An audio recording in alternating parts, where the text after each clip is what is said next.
জান্নাতে যারা ঢুকবে তাদেরকে রেশমের তৈরি পোশাক দিয়ে পোশাক বানিয়ে দেওয়া হবে। সবুজ মিহি সিল্কের রেশমি কাপড় দিয়ে ড্রেস আপ করা হবে, যেটার মধ্যে স্বর্ণ দিয়ে এমব্রয়ডারি করা ডিজাইন থাকবে। জান্নাতে নারীদের জন্য গহনার কোনো অভাব নাই।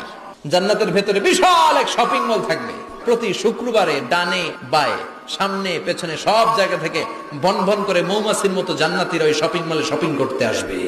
ইচ্ছে মতো দেদারসে পোশাক কিনবে, ইচ্ছে মতো শপিং করবে, টাকা দেয়া লাগবে না, ক্রেডিট কার্ড লাগবে না। এবার জান্নাতের আবহাওয়া সম্পর্কে জানি। জান্নাতের ভেতরে জান্নাতীরা সূর্যের প্রচন্ড তীব্রতাও পাবে না, আবার শীতের কারণে কষ্টও পাবে না। দুইয়ের মাঝামাঝি চমৎকার আনন্দ ঘন নাতিশীতোষ্ণ একটা পরিবেশ আমি জান্নাতে করে দিয়েছি। পুরুষদের জন্য আল্লাহ তাআলা জান্নাতের হুরদের ব্যবস্থা করেছে। সুন্দরী, রূপবতী, সুভাষিনী, অশুভম বর্ষা, মেঘ কালো কেশ, দেখলে পাগল পাড়া হয়ে যাবে জান্নাতীরা। জান্নাতীদের কোনো দাড়ি গজাবে না। সব জান্নাতি লোকদের বয়স হবে 33, আর লম্বায় হবেন আপনারা 60 হাত লম্বা।